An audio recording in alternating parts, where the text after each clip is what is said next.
Bonjour les gars, ou bonsoir, selon l'heure à laquelle vous suivez cette vidéo. Aujourd'hui, nous allons continuer donc avec la quatrième erreur, souvenez-vous. Donc, nous étions en train de dire que beaucoup de traders font un mauvais management de risque ou qu'ils ne le font pas du tout.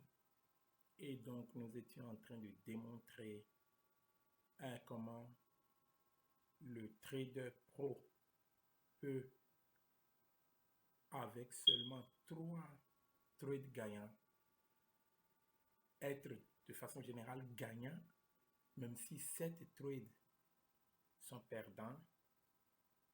OK?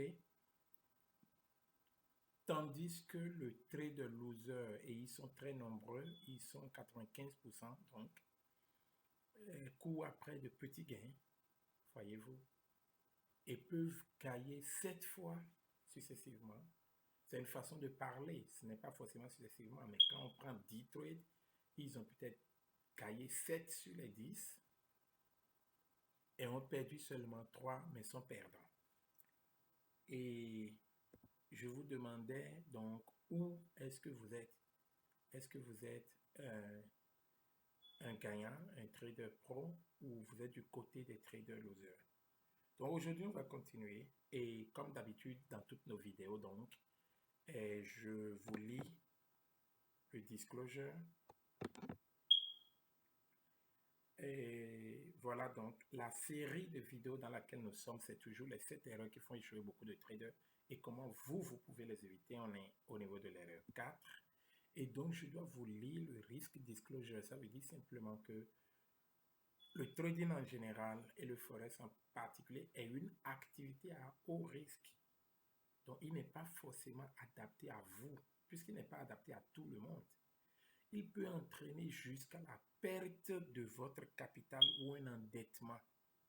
Toutes les informations, tous les exemples et toutes les représentations sous quelque forme que ce soit dans cette présentation et sur Amont Forest Training sont à titre éducatif. C'est seulement pour vous enseigner et rien d'autre. Et donc, en conséquence, je ne serai pas responsable de vos pertes, de vos décisions. Vous serez seul, et vous êtes d'ailleurs seul, responsable de vos pertes. Et en aucun cas, nous ne saurions être engagés de quelque façon que ce soit. Si vous n'êtes pas d'accord avec ça, please, s'il vous plaît, fermez la vidéo. C'est comme un contrat ou non. Vous comprenez? Mais si vous êtes d'accord avec ça, suivez la vidéo. J'ai beaucoup d'informations utiles pour vous. Des secrets millénaires utilisés par les traders pro. Donc, voilà. Et RE4, ils ne font pas de risk management. D'accord? Et ma question était donc, de quel côté êtes-vous actuellement? Êtes-vous du côté du trader loser qui va courir après de petits gains, gagner 7 fois sur 10 et pourtant perdre, être perdant lorsque 3 positions ou trades sont perdants? Ou bien vous êtes du côté du trader pro qui, lui, peut perdre jusqu'à 7 fois sur 10, mais les 3 qui gagnent lui permettent d'être gagnant. Donc, faites le point à votre niveau pour savoir de quel côté vous êtes et décidez le côté où vous souhaitez être désormais. Après toute cette information valable que je vous ai donnée, importante, super, super importante que je vous ai donnée, que peut-être vous n'avez jamais vue ou entendue nulle part, quelle décision êtes-vous prêt à prendre maintenant? Si vous avez fait le point que vous êtes du côté du trader loser, allez-vous continuer à être là? Vous ne gagnerez rien peut-être. Et si vous êtes du côté du trader pro, eh bien, vous gagnerez énormément à rester et à suivre cela. Et si vous n'êtes pas encore du côté pro, comment pouvez-vous donc venir au côté pro? C'est ça que nous allons voir à travers les méthodes ou les stratégies donc, pour éviter l'erreur numéro 4. Mais avant, on va d'abord parler de l'impact et donc de cette situation qui consiste à ne pas faire un bon management de risque. Et nous allons voir l'impact sur le trader loser. Et donc, il est toujours stressé, il est déboussolé, puisqu'il ne comprend rien au fait. Et donc, il multiplie les positions au cours d'une journée. Pour lui, il faut, c'est-à-dire, c'est le nombre qui compte, c'est le nombre qui compte. Il faut gagner beaucoup, il faut gagner tout le temps en réalité. Il ne comprend pas qu'on peut perdre 7 fois et en gagnant seulement 3 fois, on va être quand même gagnant. Il ne comprend pas. Il n'a jamais connu cette forme de mathématiques ou cette forme de probabilité. Donc, il multiplie les positions.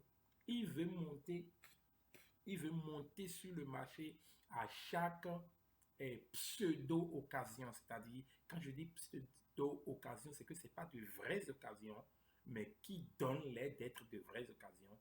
Et les traders pro savent éviter ça. Mais lui, le loser, il est prêt à rentrer sur le marché tout le temps parce qu'il veut tout le temps profiter et des opportunités, même de ces opportunités qui ne le sont pas vraiment donc sur le marché.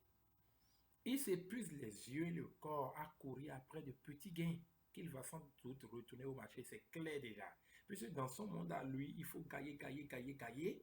Et donc, il va être tout le temps est collé au marché tout le temps à regarder son ordinateur. Il ne peut même pas émotionnellement se détacher du marché. Il va être en train de regarder, de consulter donc les prix du marché presque toutes les 5 minutes. C'est de l'aberration parce que être trader, c'est non seulement gagner de l'argent, mais c'est un style de vie, c'est une activité qui en principe devrait libérer, voyez-vous. Pendant que les traders pro ne regardent le marché que peut-être toutes les 4 heures. Et c'est le cas de beaucoup de... Quand je dis trader professionnel, n'allez pas voir le fait que des gens ont la licence en trading, travaillent pour les institutions bancaires, financières et travaillent de 8 heures à 16 heures. Techniquement, c'est ça le trader pro. Techniquement, tous les autres qui ne sont pas dans cette situation sont considérés comme des retail traders. C'est comme ils ne sont pas des professional traders. Mais moi, quand je parle de trader pro dans le cadre de ma vidéo, je ne parle pas de professionnel dans ce sens où il a la licence, il travaille même pour une firme de Wall Street ou de d'un stock, comment d'un stock market ou quelque chose. Non, c'est pas de ça que je parle. Je parle de tel qu'on dit pro dans le sens de la personne est expert et comprend bien, maîtrise de quoi il s'agit. C'est beaucoup plus sur ça que je mets l'accent que sur le trader professionnel tel que nous le connaissons, à savoir celui donc qui travaille de façon officielle, qui a une licence et qui travaille pour une firme de Wall Street ou de quelque stock market ou cela. OK? Donc, il s'épuise donc les yeux, alors que donc le trader pro, dans le sens que je donne à trader pro, il regarde peut-être son ordinateur toutes les 4 heures. Parce qu'il fait des charts de plus long terme. Et donc, quand il se connecte, c'est peut-être 4 heures après qu'il se connecte encore, ou bien s'il descend trop bas dans les, dans la période, la durée de temps qu'il utilise pour ses charts, c'est 1 heure. Et donc, il va regarder le marché 1 heure, 1 heure, 1 heure, 1 heure. L'autre va être obligé de regarder le marché parce qu'il va définir des périodes de temps de 5 minutes, de, de 15 minutes et tout. Donc, il est collé au marché. Et comme je l'avais dit dans une précédente vidéo, le marché fait plus de bruit sur les durées et les petites durées, donc les courts termes, les très courts termes, que sur le moyen et long terme, voyez-vous. Donc voilà, parce qu'il n'a pas compris qu'il faut juste quelques petits gains pour être gagnant, il va être en train de courir, courir, courir pour de petits gains. Et il va multiplier les erreurs. Et l'autre chose plus importante qui caractérise donc les traders losers, surtout qui ne connaissent pas ce système, cette probabilité-là de 3 gains contre 7 et pourtant vous êtes gagnant, c'est qu'ils passent de stratégie en stratégie.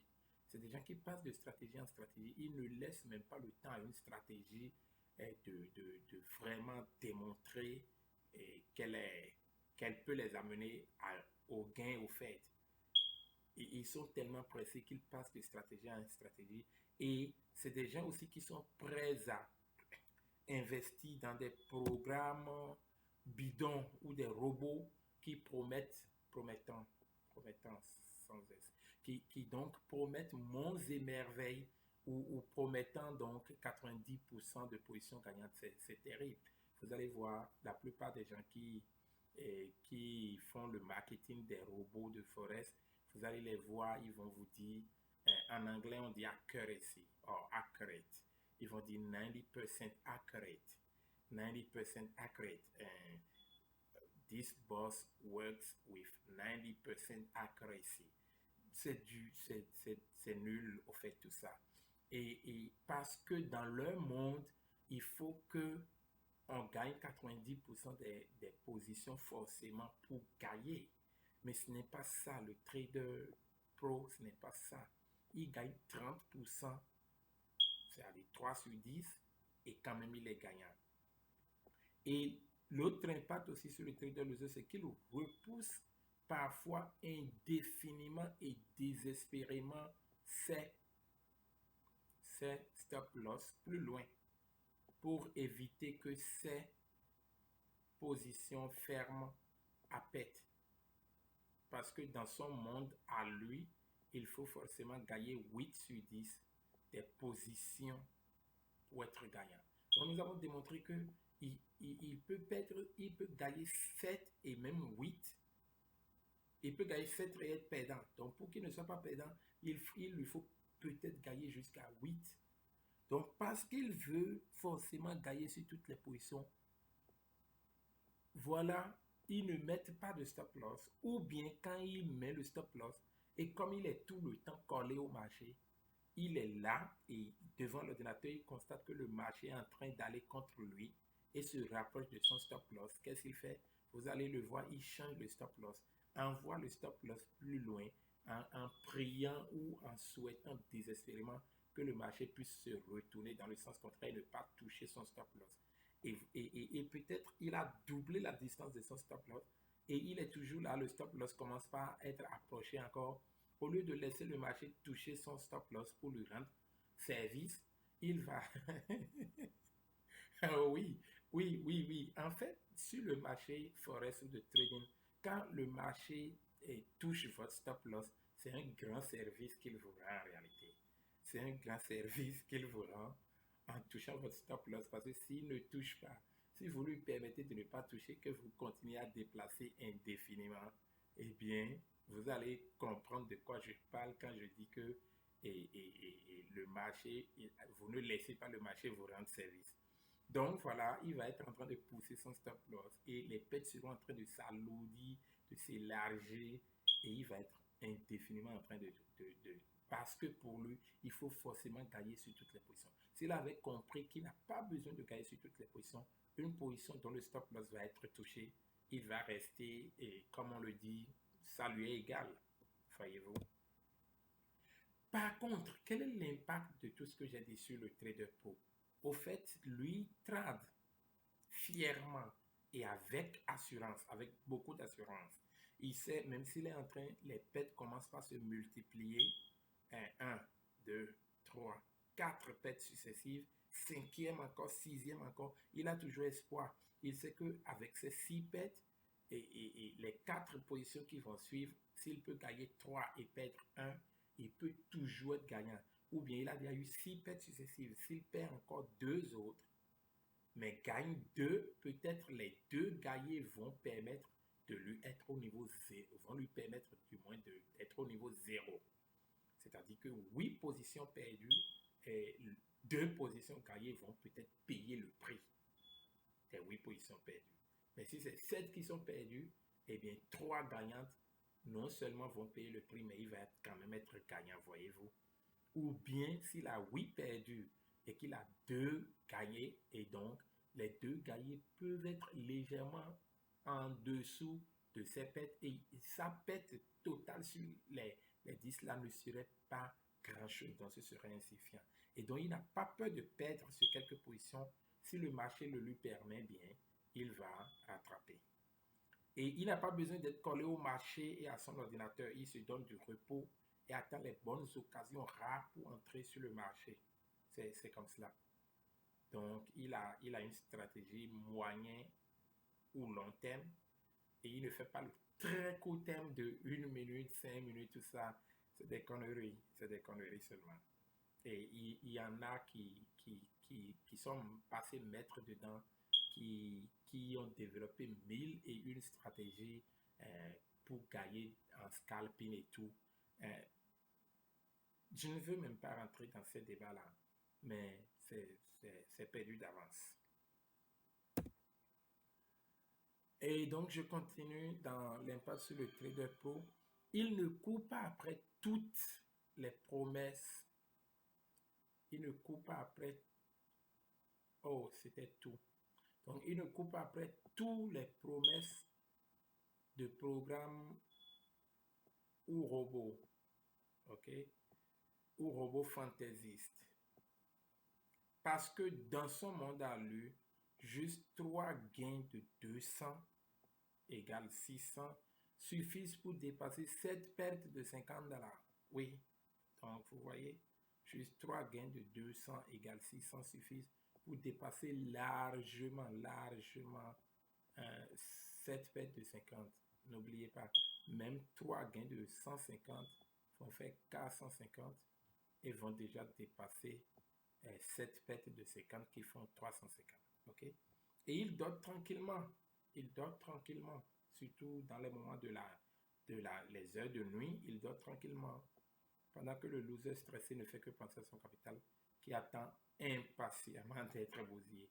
Oui, parce qu'il est un loser, le capital finit par être bousillé au fait. Il peut multiplier un certain nombre de gains pendant un temps, mais lorsque les pertes larges qui attendent toujours rendez-vous, eh bien, et qui ne ratent pas, vont arriver, et donc son capital va être bousillé. Le professionnel, lui, il a des petites pertes. Il définit des petites pertes et c'est des petites pertes qui arrivent. Et quand les gains vont arriver, les gains sont larges pour couvrir. Le loser, généralement, poursuit de petits gains et lorsque il permet de larges pertes. Et donc, quand ces larges pertes finissent par arriver, ils détruisent tout le travail déjà abattu. Donc, comment éviter l'erreur numéro 4? Et nous savons tous que, à bon entendeur des mots, après tout ce qu'on a vu, la vidéo est même tellement longue que j'ai dû en faire 2 vidéos séparées. Vous avez déjà suivi la première et je vais mettre le lien de la première dans la description. Si vous êtes tombé par hasard sur celle-ci, eh bien, sachez que ce n'est que la suite d'une autre vidéo. Donc, je mettrai donc le lien en bas dans la description où vous pouvez cliquer pour suivre la première afin de bien comprendre. Donc, si vous avez suivi tout ce qui est dit dans cette vidéo première, donc celle-ci est la suite, et bien, à bon entendu donc des mêmes pour vous parce que vous savez déjà quoi faire. J'ai été suffisamment dans les détails et là où vous êtes, vous savez déjà ce que vous allez faire. Donc, n'ouvrez jamais de position tant que votre profit ne fait pas au moins 2 fois votre risque sur la position. C'est-à-dire, vous observez les conditions du marché, vous voulez bien rentrer sur le marché, mais vous constatez que, compte tenu des paramétrages, le profit que vous aurez n'atteint pas au moins 2 fois le risque que vous voulez prendre sur la position. N'entrez pas. N'entrez pas. Et j'avais aussi dit que, à la limite, on peut viser 1,5. 1,5 pour dire, donc si c'est 50 qui va être mon risque, eh bien je dois gagner au moins 75 qui fait 1,5. Mais je vous conseillerais, quand ça ne fait pas 2 fois, zappez, passez à autre chose. Passez à une autre paire et voyez s'il y a une meilleure opportunité sur une autre paire. S'il n'y en a pas du tout, attendez l'heure suivante. L'heure suivante veut dire quoi? Si vous faites 4 heures, vous êtes dans des time frames, période de temps de 4 heures, 4 heures, attendez la prochaine 4 heures pour regarder le marché encore et savoir s'il y a du nouveau. Si vous faites les 1 heure, attendez donc l'heure suivante pour savoir ce que vous allez faire. Voyez-vous? Et donc, priorisez les stratégies long terme ou celles court terme ou même très court terme utilisées par la plupart des traders. Donc, j'en ai parlé suffisamment. Les traders, beaucoup de traders font même ils sont sur des charts de 1 minute, de 5 minutes. C'est terrible. De 5 minutes, de quoi? De 15 minutes, de 30 minutes. C'est terrible. C'est terrible.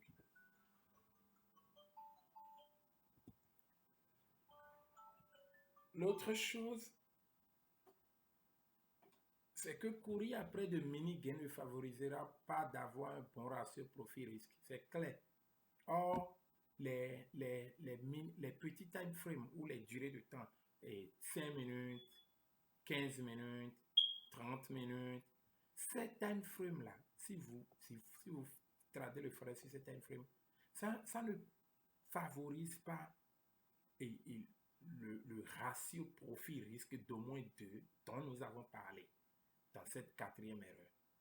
Parce que quand vous êtes sur ces time frames-là, parfois le maximum de gains que vous pouvez projeter est sur la base le maximum souvent, c'est les 60, 80. Quand déjà vous regardez les charts sur cette mini durée de temps, vous constatez que le maximum de profit qu'on peut prendre, c'est 80. Pour ne pas exagérer. Vous allez constater que si vous mettez même à 80, c'est au-dessus des limites généralement visibles sur la charte. Donc, ça force souvent à viser quelques 40 pips, des fois 20 pips, des fois même 30 pips, des fois maximum 50 pips. Mais dans le même temps qu'il force à viser de petits pips comme ça, il vous oblige à des stop loss aussi élevés. C'est-à-dire quoi? C'est-à-dire que vous êtes dans une situation où vous allez viser au plus 40 pips, mais votre stop loss ne peut pas être moins de 20 ou moins de 25. Et il y a des situations qui compliquent encore la chose comme les spreads. Les spreads, là, c'est la différence que vous voyez sur votre chart entre le bid et le ask. La demande et l'offre, OK? Et donc, c'est cette différence qui constitue la commission du broker. Et vous allez déjà voir que sur vos charts, vous avez peut-être envie de prendre, pour ceux qui font les 5 minutes, 10 minutes, 15 minutes, vous avez peut-être envie de prendre au plus 15 pips ou 20 pips comme stop loss. Mais le problème, c'est que il faut encore ajouter à ce que vous voulez, et il faut ajouter donc ce spread-là. Et pour certaines paires, les spreads peuvent aller jusqu'à 15 pips à certaines heures de la journée. Quand le marché commence à bouger très vite, la plupart des brokers augmentent donc ce spread qui est la différence entre le bid et le ask, qui est la différence donc entre l'offre et la demande. Et ça fait que déjà, vous êtes défavorisé sérieusement. Donc, quand vous voulez rentrer même sur le marché à certaines heures, par exemple au début, dès lors que le marché pour la nouvelle journée commence à 17h, de 17h jusqu'à 17h30 New York, il se peut que vous voyez sur votre plateforme des spreads très, très larges au point où vous ne pouvez même pas, vous ne pouvez même pas prétendre vouloir risquer seulement 20 pips. Vous serez obligé de risquer jusqu'à 30, 40 pips pour la position pour seulement gagner 40 pips. Mais cela n'est pas vérifié pour les time frames qui sont plus, comment est-on, pour les durées de temps long et long terme, moyen terme, à partir de 1 heure, mais de préférence 4 heures. Là, vous voyez que quand vous analysez le marché sur cette time frame-là, sur cette durée de période de temps, par exemple 4 heures avec précision, vous allez voir que vous êtes toujours en mesure de risquer des choses comme peut-être au plus 50 pips raisonnablement, mais pour des gains allant jusqu'à 300 pips.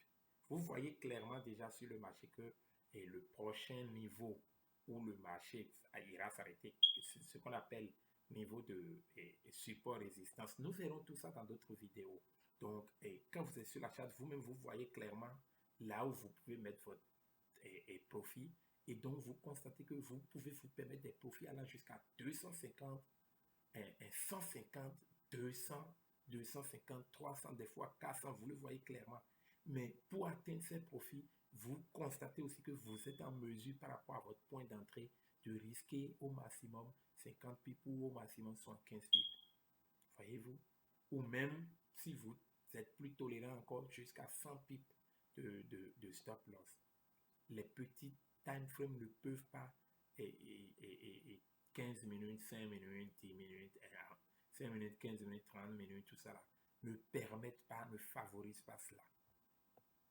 Donc, et plus important, donc, prioriser le risque en termes d'un montant prédéfini, ne l'oubliez jamais. Donc, même si le stop loss est en pipe, et le nombre de pipes que ce stop loss va avoir correspond toujours donc à un montant d'argent précis. Et donc, de sorte que si vous perdez le même montant successivement 7 fois et que maintenant vous gagnez un multiple de ce nombre 3 fois, c'est-à-dire vous perdez exactement ces 50 dollars ou bien exactement ces 100 dollars chaque fois et vous perdez 7 fois. Et maintenant, au moment de gagner, vous gagnez 3 fois ce même montant, 3 fois ce même montant, 3 fois ce même montant. Les 3 fois ce même montant, 3 fois vont donner 9 fois ce même montant, alors que vous avez perdu exactement ce même montant 7 fois. Mais si vous ne considérez pas que c'est en termes de montant d'argent, mais que vous faites comme vous voulez et que une position va perdre 50 et l'autre, la deuxième qui va perdre 100, la troisième qui va perdre 150, la quatrième qui va perdre 120 et que c'est en désordre comme ça, même quand vous allez faire des gains qui sont larges, il se peut que ces gains ne couvrent pas la totalité de vos pertes. Mais si c'est le même montant à chaque fois, vous perdez 7 fois et que vous utilisez à votre profit, à votre avantage, la probabilité donc que j'ai démontré dans cette dans ces deux vidéos sur l'erreur numéro 4, eh bien, vous allez vous en sortir. Et une autre façon donc d'éviter l'erreur numéro 4, c'est que vos résultats vont dramatiquement, mais dans le bon sens.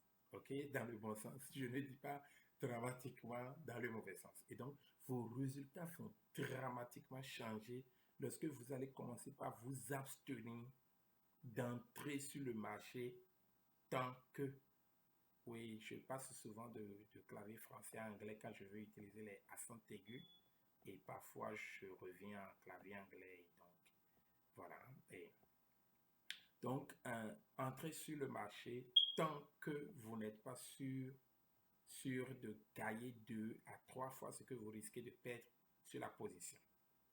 OK?